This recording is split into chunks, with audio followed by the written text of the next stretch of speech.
Gautam Neurocare, brain stroke, migraine, fits, brain and spine surgeries की best neurosurgeon. జై శ్రీరామ్. రామ జన్మభూమిలో శ్రీరామ నామం మారుమోగుతోంది. శ్రీరాముని విగ్రహ ప్రతిష్టాపన ఎంత అంగరంగ వైభవంగా జరిగిందో మనందరికీ తెలిసిందే. ప్రస్తుతం నేను దేవాలయానికంటే రామ మందిరానికి 10-15 అడుగుల దూరంలో ఉన్నాను. ఎంత రద్దీగా ఉందంటే ఎప్పుడెప్పుడు ఆ స్వామిని చూస్తామా, ఆ మూర్తి దర్శనం మాకు ఎప్పుడు జరుగుతుందా అని చెప్పి భక్తులందరూ కూడా ఆతృతగా వేచి చూస్తున్నారు. ఇక్కడ కుతూహలంగా లోపలికి వెళుతున్నారు. కానీ ఇక్కడ చాలా చాలా రద్దీగా ఉంది. అందరూ ఒకేసారి రావడం, తోపులాట జరుగుతోంది. కంట్రోల్ చేయడం అనేది ఇక్కడ పోలీసుల వశం కావట్లేదనే చెప్పాలి. ఒక్కసారి చూడొచ్చు, స్టార్టింగ్ నుంచి ఇక్కడ 2 మార్గాలు ఉన్నాయి. హనుమాన్ గారికి ఇక్కడ ఉన్నటువంటి సెంటిమెంట్ ఏంటంటే, రామ మందిరం అంటే శ్రీరాముడిని దర్శించుకునే ముందు రామబంటు హనుమాన్ని దర్శించుకోవాలి ఖచ్చితంగా. వారి దర్శనం తర్వాతే, వారి అనుమతి తర్వాతే రాముడి దగ్గరికి వెళ్ళాలనే ఒక భావన ఉంటుంది. ఆ నియమం ప్రకారంగా ముందు హనుమాన్ గారికి దగ్గర ఆంజనేయ స్వామి వారి దర్శనానికి అక్కడే చూడొచ్చు. దగ్గర దగ్గర 2 కిలోమీటర్ల మేర క్యూ లైన్ ఉంది. ఇక అక్కడి నుంచి దర్శనం చేసుకున్న వారు అక్కడి నుంచి రావడానికి రామ మందిరంకి, ఆంజనేయ స్వామి టెంపుల్ అంటే హనుమాన్ గర్హి నుంచి రామ మందిరానికి దగ్గర దగ్గర 800 మీటర్ల వరకు ఉంటుంది. ఆ దారిలో అక్కడి నుంచి కూడా పూర్తిగా కిక్కిరిసిపోయింది రోడ్ అంతా కూడా. భక్తజనం ఎలా ఉన్నారంటే ఇసుక వేస్తే రాలనంత మంది కనిపిస్తూ ఉన్నారు. నా వెనకాలగా కనిపిస్తున్నదే ఆలయం. ఆ లోపలికి ఇక్కడి నుంచి చూడండి, వీళ్ళేం విడతల వారీగా వదులుతున్న పరిస్థితి. ఒక్కసారి అక్కడ చూడొచ్చు, బలగాలు ఎంతవరకు వాళ్ళని అంటే అడ్డుకుంటున్నారంటే ఒకేసారి రావడం వల్ల తోపులాటలు జరుగుతుంది. చాలా వరకు ఇక్కడ తొక్కిసలాట కూడా జరిగిందని చెప్తున్నారు. ఇలాంటివన్నీ కలగకుండా ఉండేందుకే జాగ్రత్తలు తీసుకున్నప్పటికీ ఎంతమంది పోలీసులు ఉన్నా కూడా ఒక్కసారి భక్తజనాన్ని చూడండి, అటువైపు చూస్తే తెలుస్తుంది. విడతల వారీగా వదులుతూ ఉన్నారు. చాలా మంది ఇక్కడ ఏంటంటే మేము చూడాలి స్వామిని అనే ఆతృతతో చాలా మంది తోసుకుంటూ వచ్చేస్తున్నారు. బయట అంటే దర్శనం అయిపోయిన తర్వాత వచ్చిన వాళ్ళు చెప్తుంది ఒకటే మాట, లోపల ప్రశాంతంగానే ఉంది, లోపల ఒక 2 నిమిషాలైనా స్వామివారిని చూడగలుగుతున్నాము. మామూలుగా ఉట్టిగా నుంచుని చూస్తే బానే ఉంటుంది, కానీ ఈ తోపులాట వల్ల చాలా ఇబ్బందిగా ఉంది. బహుత్ బీడే అని చెప్తూ వెళ్తున్నారు అందరూ కూడా వచ్చేవాళ్ళు. నిజంగా అది కాస్త భయం వేస్తుంది వచ్చే వాళ్ళకి. అమ్మో అంత రష్ ఉందా అని చెప్పి. చిన్నపిల్లలు కావచ్చు, పెద్దవాళ్ళు, ఏజ్డ్ వాళ్ళు, మరీ ముఖ్యంగా సీనియర్ సిటిజన్స్ ఎవరైతే ఉన్నారో వాళ్ళు కాస్త ఇబ్బంది పడుతున్న సంగతి అయితే అది వాస్తవమే. కానీ కంట్రోల్ చేస్తూ ఉన్నారు ఎప్పటికక్కడ. ట్రస్ట్ వారి నుంచి కూడా ఒకటే చెప్తున్నారు, మీరు ప్రశాంతంగా రండి, దర్శనం చేసుకోండి, ఎందుకు హడావిడి పడతారని వాళ్ళ నుంచి వస్తున్నప్పటికీ ఇక్కడ చూడొచ్చు విడతల వారీగా వదులుతున్నారు. ఒకసారి అని చూడండి, యూపీ పోలీస్ చాలా చాలా కంట్రోల్ చేస్తున్నారు. అదనంగా కొంత బలగాలు వచ్చినప్పటికీ కంట్రోలింగ్ అనేది కాస్త కష్టంగా మారిందని చెప్పుకోవాలి. అయితే ఇదంతా కూడా రామ జన్మభూమి, ఈ ఆవరణ అంతా కూడా స్వామివారి భూమి. ఇదంతా కూడా ఏదైతే టెంపుల్ మనకి ఒక భాగంలో కనిపిస్తుంది. ఎంత సుందరమైన దివ్యమైన టెంపుల్ ఇది. ముందు అసలు ఆ గుడిని చూడడానికే మనసంతా నిండిపోతుంది. ఆ తర్వాత ఇక భక్తజనులు అయితే ఎప్పుడెప్పుడు రాముడిని చూద్దామా అని వెళ్తున్నారు. ఇక ఒక పెద్ద ఆయన చూడొచ్చు, అలిసిపోయి వెళ్తూ ఉన్నారు. దర్శనం కలగాలన్న ఆశ వారిది. అండ్ ఇంకొక పర్సన్ ని మనం చూస్తున్నాం ఇక్కడ ఆ తొక్కిసలాటలో. చూడొచ్చు, అలసిపోయారు. ఆ తొక్కిసలాటలో చాలా మంది మూర్చిపోతున్నారు, కళ్ళు తిరిగి పడిపోతున్నారు. పెద్దవాళ్ళు పాపం వాళ్ళకి చాలా చాలా ఇబ్బంది అవుతుందనే చెప్పుకోవాలి. ప్రధానంగా ఎక్కడెక్కడి నుంచో వస్తున్నారు,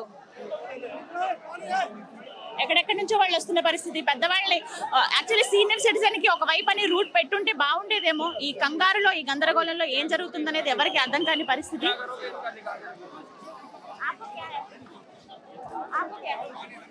ఎంత ఇబ్బంది పడుతున్నారో. అయ్యో ఎస్, ఇక్కడ పెద్ద ఆయన్ని చూస్తున్నాము. ఈ తొక్కిసలాట్లో పాపం ఆయనకి కాస్త ఊపిరి అందని పరిస్థితి ఏర్పడింది. సెక్యూరిటీ ఎవరైతే ఉన్నారో వాళ్ళు పోలీసులు దగ్గరుండి మరి తీసుకెళ్లి పక్కన కూర్చోబెడుతున్నారు. జాగ్రత్తలు తీసుకుంటున్నారు. అంటే సేఫ్ గా చూద్దామనే భావన ఉన్నప్పటికీ ఇక్కడ పరిస్థితులు అయితే అనుకూలంగా లేవు. కానీ భక్తులు కూడా కొంచెం సంయమనం పాటిస్తే బాగుంటుందనే భావన వీళ్ళ నుంచి వినిపిస్తుంది. ఇంత రష్ ఒకేసారి పెరిగిపోవడం కానీ సార్ అందరు ఇలా మీద పడిపోవడం చాలా మందికి ఇబ్బందే. ఒకటే మాట అంటున్నారు, చిన్నపిల్లల్ని తీసుకొచ్చిన వాళ్ళు కావచ్చు, లేకపోతే ఏజ్డ్ వాళ్ళు ఎవరైనా వస్తే మీరు దయచేసి కాసేపు ఆగి లోపలికి రండి అని. ఇంత దారుణమైన పరిస్థితి ఉంది ఇక్కడ. కానీ అంతా రాముల వారి మీద భారం వేసి అందరూ వస్తున్న పరిస్థితి మనం చూస్తున్నాము. రామచంద్ర నీ మీదే భారం నాయన అని చెప్పి ఎంత జనం అంటే మేబీ ఇక్కడ ఒకటే కనిపిస్తుంది, క్యూ లైన్స్ కానీ లేకపోతే జస్ట్ రోప్స్ తో కానీ ఒక క్యూ లాగా ఏర్పాటు చేసుంటే కాస్త పంపించడానికి వీలుగా ఉంటుందని. ఏదేమైనా కానీ ఇది మా చేతుల్లో లేదు. మేము చాలా వరకు కంట్రోల్ చేసే ప్రయత్నం చేస్తున్నాము. కానీ ఇక్కడ చాలా ఇబ్బందిగా ఉందని చెప్పి పోలీసులు చెప్తున్నమాట. ఎవరికి వారే చాలా మంది ఉన్నారు. దగ్గర దగ్గర ఇక్కడ యూపీ, ప్రధానంగా అయోధ్య వాసులు, ఉత్తరప్రదేశ్ వాసులు, అలాగే రాజస్థాన్, గుజరాత్, మహారాష్ట్ర, మధ్యప్రదేశ్ వాళ్ళు ఇవాళ రోజున చాలా మంది ఉన్నారని చెప్పుకోవాలి. ఇది మాకల్లా మెయిన్ స్వామివారిని చూడాలనుకున్నాం. 500 సంవత్సరాల తర్వాత నిరీక్షణ మందిరం ఏర్పాటు చేశారని ఒక మాట వినపడుతుంది. అది వాస్తవమే అయినప్పటికీ కానీ రద్దీ చూడండి. పోలీసులతో వాగ్వాదానికి దిగుతున్నారు. ఎందుకు మమ్మల్ని పంచండి. एक दीदी तो मर गई, बूढ़ी थी ना बहुत, जिसे बाहर कंट्रोल करना चाहिए, बाहर से कंट्रोल करना चाहिए। एक नंबर गेट से अलाउंस करना चाहिए कि यहाँ 50 छोड़ से यूपी से आए, बनारस काशी से रास्ता रामपथ से आए। हाँ हाँ, बाई ट्रेन आए, बाई बस आए परसों। और ये बताइए दीदी, अंदर एक दीदी मर गई, बूढ़ी थी, उधर मर गई, खत्म। इसमें लोग मर गए, हम लोग जवान लोग थोड़ा बच गए। बच्चे के भालू इन लोगों को बाहर 1 नंबर गेट पे कंट्रोल करना चाहिए कि 100 को छोड़ो, यहाँ से लोकेशन लीजिए, अनाउंसमेंट करते रहिए कि यहाँ भीड़ चाहिए, आदमी की जरूरत है, नहीं है, ये सब बातें बताना चाहिए ना। मर रहे हैं लोग दीदी, हालत खराब है। చాలా మందికి ఇబ్బందులు కలిగాయని చెప్తున్నారు. ప్రధానంగా ఏంటంటే రోడ్ నెంబర్ 1 అంటే ఇక్కడ రూట్ 1 అని చెప్పి నెంబర్స్ అనేది ఇవ్వడం జరిగింది. ఆ నెంబర్స్ ఏవైతే ఉన్నాయో అక్కడ చాలా ఫస్ట్ కంట్రోలింగ్ అక్కడ చేసుంటే ఇక్కడ ఇంత రష్ ఉండేది కాదు, నెమ్మదిగా వచ్చేవాళ్ళు.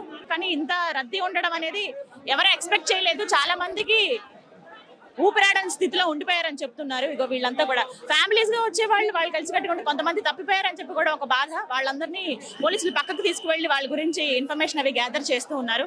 సరే వెళ్దాం. నేను అనుకున్న నార్మల్ దర్శనం అసలు ఎలా ఉంటుందో, మేబీ ఇంత అరేంజ్మెంట్స్ చేశారు కాబట్టి కంట్రోలింగ్ అనేది ఉంటుందేమో నేను భావించాను.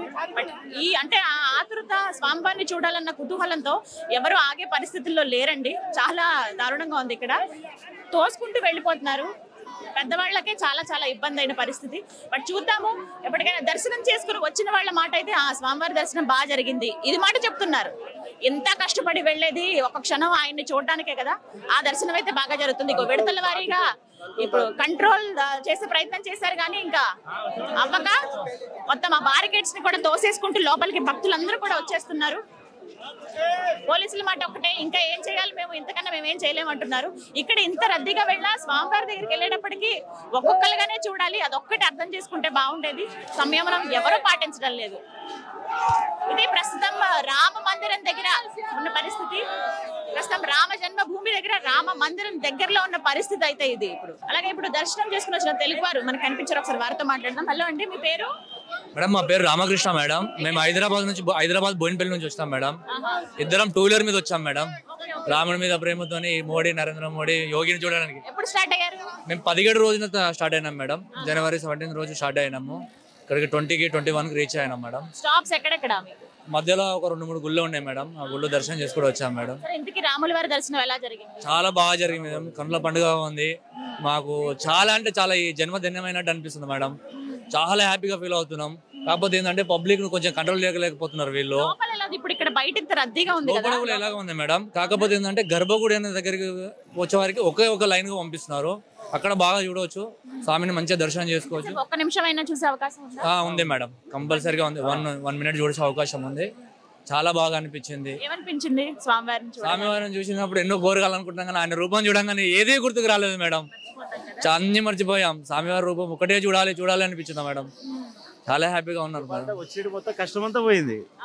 అక్కడ నుంచి ఇక్కడ దాకా వచ్చిన చూడగా కష్టం మొత్తం వెళ్ళిపోయింది. బైక్ మీద ఇంత ప్రయాణం చేసిన అలసట పోయింది. అంత హ్యాపీ. మేమిద్దరం అండి బోయినపల్లి డైరీ ఫార్మ్ రోడ్ నుంచి. ఇక్కడ నుంచి కాశీకి వెళ్ళి కాశీలో దర్శనం చేసుకొని తర్వాత రిటర్న్ మేడం. చాలా బాగా జరిగింది మేడం. 3 days వెయిట్ చేస్తాం మేడం. వచ్చే వాళ్ళకి ఏం చెప్తారు? చాలా మంది ఇప్పుడు వద్దాము స్వామివారిని చూద్దాం అనుకుంటున్నారు. ఇప్పుడైతే రావద్దని చెప్తాం మేడం. కొంచెం ఫ్రీగా అయిన తర్వాత రావాలి. చాలా ఇబ్బంది పడతారు ఇప్పుడు వస్తే. ఇక్కడ హోటల్స్ కూడా అది కానీ దర్శనం చూస్తున్నారు కదా మేడం. ఈ రష్ లో కష్టం. ఫ్యామిలీస్ తో వస్తే మాత్రం చాలా ఇబ్బంది పడాల్సి వస్తుంది మేడం. అదో మేము బ్యాచులర్ కాబట్టి నడిచిపోతుంది. అదే చెప్తున్నాం మేడం. కొద్దిగా చాలా కష్టం మేడం. కొంచెం టైం తీసుకొని వస్తే బాగుంటుంది మేడం. వాతావరణం బాగాలేదు అసలు. మరీ ముఖ్యం, చాలా చల్లగా ఉంది. 7 degrees అంటే మాటల మనం అసలు తట్టుకోలేము. ఎందుకంటే మనం ఉన్న పరిస్థితులు వేరు. అక్కడికి ఇక్కడ 4 degrees ఉంది మేడం. లక్నో నుంచి వచ్చాను నేను. యాక్చువల్ హైదరాబాదే, లక్నో జాబ్ పని మీద వచ్చాను అనమాట. ఎర్లీ మార్నింగ్ 6కే స్టార్ట్ అయ్యి వచ్చా. ఫస్ట్ దర్శనం పర్లేదు జరిగింది. మళ్ళీ సెకండ్ దర్శనం కోసం వెళ్తున్నా. లక్కీగా మీరు కనిపించారు. మీరు మామూలు అదృష్టవంతులు కాదండి. ఫస్ట్ ఎప్పుడు ఎన్ని గంటలకు చేసుకున్నారు? ఫస్ట్ దర్శనం ఇప్పుడు ఒక 1 అవర్ క్రితం జరిగింది. అది మళ్ళీ వెళ్ళాలనిపిస్తే మళ్ళీ వెళ్తున్నా. లక్కీగా జాగ్రత్త అండి. ఛానల్ తగిలింది, అందుకే వచ్చా. Thank you madam. జై శ్రీరామ్. జై శ్రీరామ్. జై శ్రీరామ్. జై శ్రీరామ్. సో విన్నారు కదా, బైక్ పైన వచ్చేవాళ్ళు, కొంతమంది సైకిల్ యాత్ర చేసేవాళ్ళు, పాదయాత్ర చేసేవాళ్ళు, ఇలా చాలా మంది ఆ రాముల వారిని చూద్దామని వస్తున్నారు. ఒకటే మాట చెప్తున్నారు, ఎంత కష్టపడి లోపలికి వెళ్ళాక ఆయన చూడగానే ఆ కష్టం అంతా మర్చిపోతున్నామని. నిజమే అది. కానీ ఈ మధ్యలో ఉన్న కష్టం ఉంది చూసారా, చాలా మంది పోలీసులు కంట్రోల్ చేయలేని స్థితిలో ఉండిపోయారనే చెప్పుకోవాలి. మళ్ళీ అక్కడ హోల్డ్ చేశారు. ఎంతమంది అండి, లక్షల మంది వచ్చేస్తున్నారు ఇక్కడికి. ఇప్పుడు మళ్ళీ ఒక దగ్గర ఆపడం జరిగింది. మళ్ళీ వెళ్ళి విడిచిపెట్టాలంటే లోపల ఉన్న వాళ్ళంతా కూడా మళ్ళీ వాళ్ళు కూడా అక్కడ దాకా వెళ్ళిపోవాలి, మందిరం లోపల దాకా, గర్భగుడి దాకా. ఇంకొక సమస్య ఏమైందంటే వచ్చే రూట్ కూడా వేరేగా ఇంకొక మార్గం అని ఏం పెట్టలేదు. బట్ చూద్దాం, ఈ మార్గంలోనే నేను లోపలికి వెళ్దాం అనుకున్నా. అసలు అంటే ఫ్రీ దర్శనం, సామాన్యులకి ఇచ్చే దర్శనం ఎలా ఉంది అని నేను చూడాలనుకున్నాను. అందులో భాగంగానే వెయిట్ చేసి నిన్నటి నుంచి ఇవాళ రావడం జరిగింది. అంతా స్వామివారి దయ. నేను కూడా వెళ్తాను, ఎలా వెళ్తానో, దర్శనం ఎలా జరుగుతుందో వచ్చాక నా అనుభవం ఖచ్చితంగా చెప్తాను. జై శ్రీరామ్.